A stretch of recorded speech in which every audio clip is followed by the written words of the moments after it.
Okay. Why did you come down today? Do you want an appropriate response?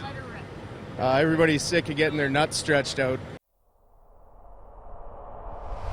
It's the Saturday after Christmas, and all through Canada's border city, the truckers are still protesting, but they want jobs and not your pity. Today, I'm here in Lloydminster, covering yet another pro-pipeline anti-Trudeau truckers convoy.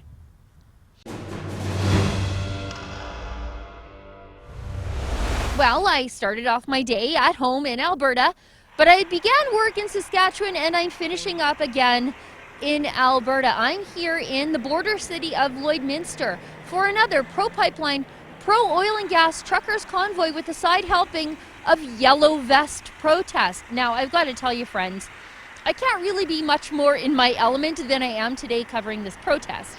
I mean, I'm covering an anti-Trudeau, pro-pipeline, anti-oil and gas over-regulation convoy with some heavy anti-United Nations sentiments mixed in, which was staged at a stockyards across the highway from the Husky Upgrader. I mean, if you have to work on a Saturday over your Christmas break, this is, it's pretty okay. So I just alluded to where the convoy began. It was staged at Northern Livestock Sales on the Saskatchewan side of the border, where about 200 or so trucks, cars, and pieces of heavy equipment were staged to make the journey through Lloydminster across the border into Alberta, and then they were restaged and came back through. At the very same time the truck convoy was rolling through town, another simultaneous yellow vest protest took place on the Alberta side of the red markers that delineate the border between our two provinces. About 100 people showed up to welcome the trucks and to protest. Now, I talked to some of the truckers in the staging area and some yellow vest protesters downtown. Check out what they had to say to me here. Why'd you come down today? I'm frustrated with everything our governments are putting upon us. The fact that we don't have jobs, we're having to lay people off, and that a lot of people don't really see the what's going on with our political environment, like our federal government and that. Everybody's sick of getting their nuts stretched out. Why did you think it was important to come down today? Absolutely important. Canada needs oil, and we need the pipelines, and we need to support our local oil workers here. Because we need a pipeline. Okay, for starters, I'm here today because I am in solidarity with my fellow Canadians and Albertans here. We're paying billions of dollars worth of transfer payments, giving it to people who absolutely hate us.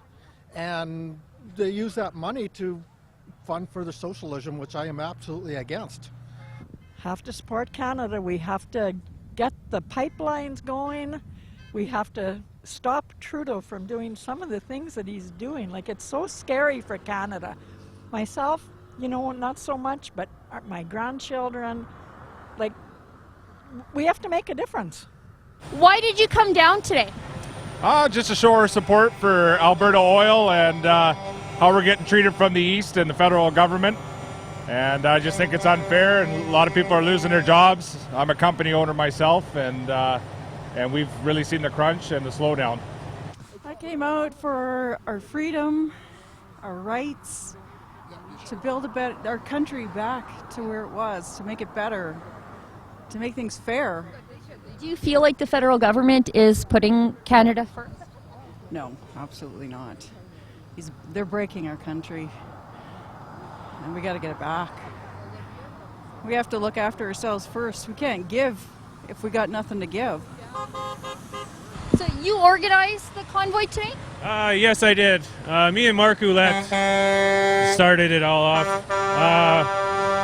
Probably about the middle of last week, about a week ago. Why did you think it was important to organize it? Well, for one, I'm hurting, I haven't lost my job like a lot of other people have, but there's a lot of people out of work or doing other jobs just to make ends meet, and we're doing it for everyone in this country too, because it all has a trickle-down effect. all the money that's made out here in Alberta trickles down to a number of different channels all across the country, so it eventually hurts everyone in the country. So if we get back to work and start making some money, build some pipelines, then all of Canada is going to see nothing but good from it. So, Do you think the federal government is listening to you, Albertan? No. No, because even if they were, what could they do? Like, there's no quick solution. All we can do is keep making noise, keep grabbing cameras, newspapers, social media, whatever it takes. Why did you come down to the protest today? Basically my children. If Trudeau gets in 2019, I don't feel they'll have a future. And being a responsible parent, I think it's my duty to make sure they have a future. My mother came, I'm a first generation son of an immigrant. My mom came here in 1948. So I'm not exactly against immigration or anything like that. I just want a future for my children. Just like my mom, when she came here, wanted a future for me. So I think it's my duty to be here. I don't believe in a lot of things that Trudeau is doing. Basically, if I stay in Canada long enough, will my children be able to go to school at Ford University, have a future? I have no idea. I don't think it looks very good. And like, again, I'm not against immigration or anything like that. Outfits like Antifa, Anti-Racist Canada, they put a spin on that. They're confused. I think they're wetting their beds at night trying to figure out how to deal with this, because they can't. It's so sporadic. It's all across the board. It's just not anti-immigration. So if they can't put a racist spin on it, they're just confused. They don't know how to handle this. So that's why I'm here. It's mostly for my children. Why did you come down to the protest today?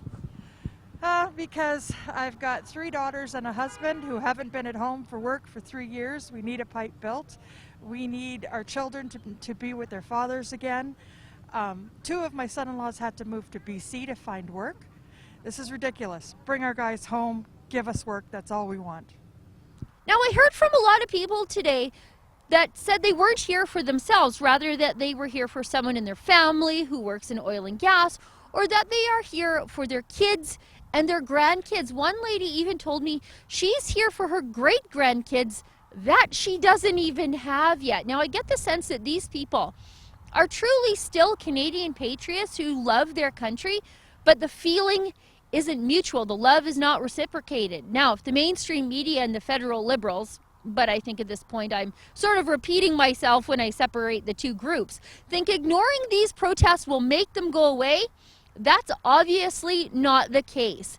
There's an uprising here in the West. People and companies who were never political before now feel forced to be politically involved and active. People who've never protested a day in their lives are now making signs and taking to the streets.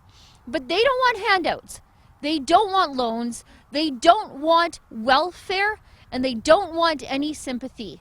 All they want is jobs. They just want to go to work. And today this truck convoy straddled 2 provinces as 2 provinces stood together against Trudeau's attacks on them. For the Rebel.media, I'm Sheila Gunn Reid. I'm finishing up here in Lloydminster, Canada's border city, where another anti-Trudeau, pro-pipeline truckers convoy just took place. There was nobody here from the mainstream media to cover these people and their concerns. Now, to never miss any of our coverage and to support our independent media, treat yourself to a Rebel subscription today.